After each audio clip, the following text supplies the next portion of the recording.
Tantric Buddhism is different from the Buddhism that Buddha founded. Tantric Buddhism is a mixture of Buddhist teachings plus demon worship. It's a mixture.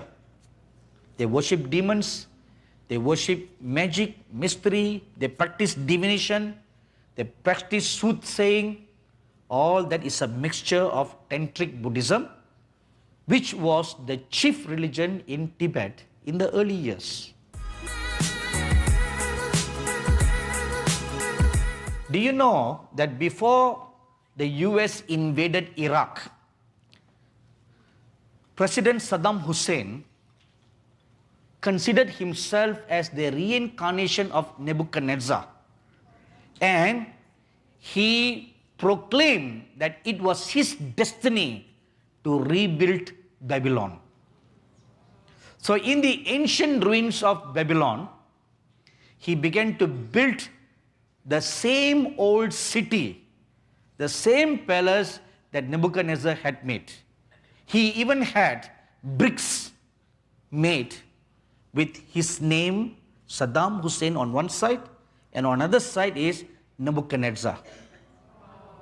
If you go to Iraq today, and you can go and visit Babylon, the city of Babylon, the entire ruins of where the Babylon was has now turned into a tourist site.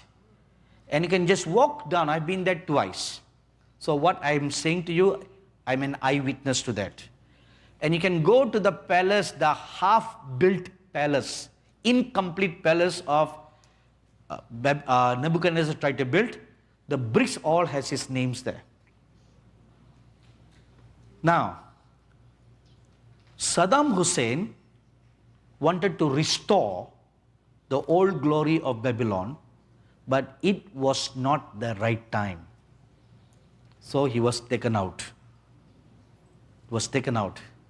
And it was not the right time. Secondly, he was not the right person to rebuild Babylon. That is the call given to the Antichrist.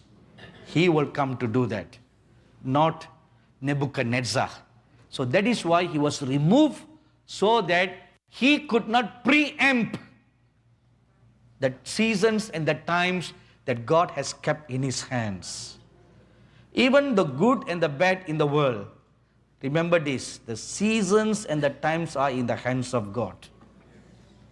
In Daniel chapter 2, verses 40 to 42, the prophet Daniel tells King Nebuchadnezzar that it's God who appoints kings and it's God who pulls down kingdoms.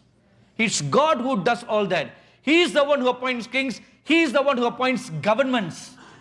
He, not the public who cast their ballot vote. You all know too well that during the past election, presidential election, all the polls showed that Mrs. Clinton will win the election. Am I right? Even on the day of the election, till midday, the results all pointed to Hillary winning the election. They were about to celebrate when suddenly there was a turn.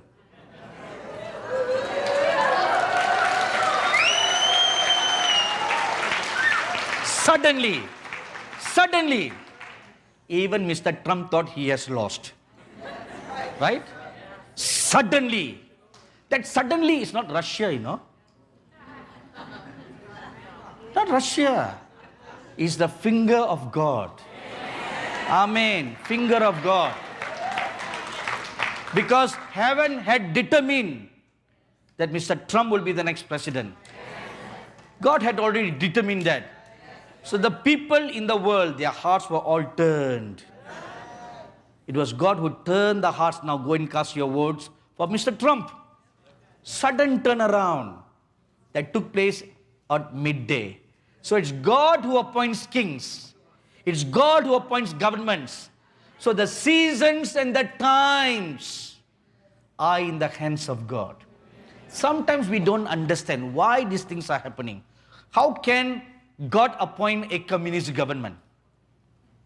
If it is God who appoints, then it also means, did God appoint the communist government who is torturing the Christians? We can ask a valid question like that. Do you know, in 1959, when China invaded Tibet and took possession of Tibet, 100 Tibetan refugees or Tibetans left Tibet and became refugees in India. So was the Dalai Lama. So till today they cry over their lost city, their lost nation, and we feel so sad that all this mess have taken place, poor people have been displaced and all that. But do you know, because of the communists, when they invaded Tibet, they destroyed 6,000 Tibetan monasteries, which were heavens for evil. They were destroyed. Number two, the hundreds and thousands, if not millions of monks were sent back as farmers. They were re-educated, retrained to become ordinary farmers. If not, if Tibet had existed till today, as how it was originally, every Westerner would have flocked to Tibet and become Buddhists and brought back tantric Buddhism and filled the whole of Europe and the whole of North America. Tantric Buddhism is different from the Buddhism that Buddha founded. Tantric Buddhism is a mixture of Buddhist teachings plus demon worship. It's a mixture. They worship demons, they worship magic, mystery, they practice divination, they practice soothsaying. All that is a mixture of Tantric Buddhism, which was the chief religion in Tibet in the early years. Now, then we fast forward back to the present times. In 1984, the Chinese government reopened the nation of Tibet to the outside world. From 1959 to 1983, no outsiders were allowed to enter into Tibet. They were banned. But in 1984, the government opened the doors and let tourists come in.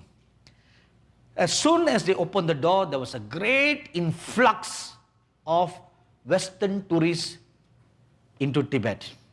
Every day, now this is the statistics, every day there were 8,000 Westerners who visited Tibet.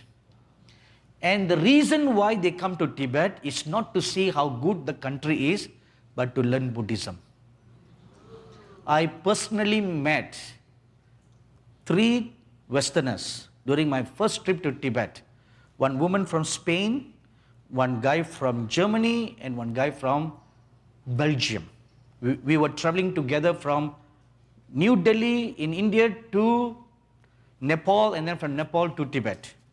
And I asked them, why are you going to Tibet? And every one of them said, we want to learn Buddhism. Can you imagine every day, not a month or a year, each day, 8,000 Westerners were flocking into Tibet. So what did God do? He turned the heart of the communist government, and in 1989, Tibet was closed. Closed to outside travelers. So no Westerners can go in again. Closed. From 1989 right up to 1992. So when 1992, when the country was reopened again, but it was reopened with limited travel, which means backpackers not welcome. You must go in an organized tour, 10 in a group. So who want to pay big money to go? So that caused tourists to go down. Says God is in control. The next thing is, during this period of communist rule, people discovered that communism is empty.